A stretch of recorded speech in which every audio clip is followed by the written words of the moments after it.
I'm Dr. Graham Teague. This is a brief video to demonstrate two very simple techniques that you can use now to see if you have spinal imbalances. Now it's these imbalances that cause your pain, whether you have low back pain, sciatica, neck or even upper back pain. Now the first test is very simple. All you're doing is looking at your pelvic height. So all you do is look in a mirror and note if one side of your pelvis is higher than the other. Now, there are two landmarks that you can use. The first is what's called the ASIS, which are the bumps on the front of your pelvis, or alternately, you can just place your hands on top of your hips. Now, what you'll note is that one side of your pelvis is higher than the other, and this creates what's called a rotational imbalance. If your left side is higher, you have what's called an LFP, and if you have the right side higher, you have an RFP.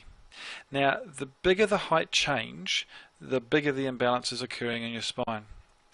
And also you can look at the side view of your posture, and this is what detects what's called a tilt type imbalance, where you can have a sway back where the curve in your low back is a lot greater, or you may have a flattened spine.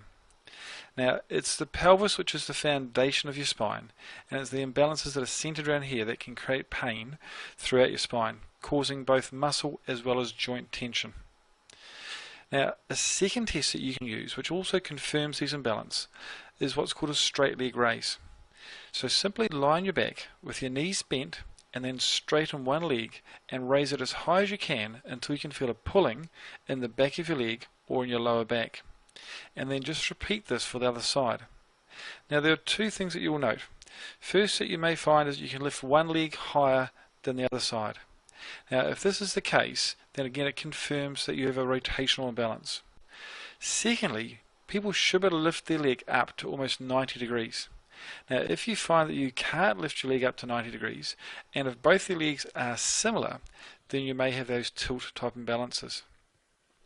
But these two simple tests indicate that there are imbalances in your spine.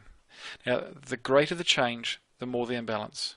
If there's minimal change, then it means that your pain is very simple and very quick to remove. If the imbalances are greater, then pain is still very simple to remove, but it will take a small amount of time to return your spine to balance. But these two tests can be used to detect your imbalances now, but you also can use them to monitor your imbalances. Long-term wise, you can use these same tests to make sure your spine stays in balance, which is important for a long-term future of being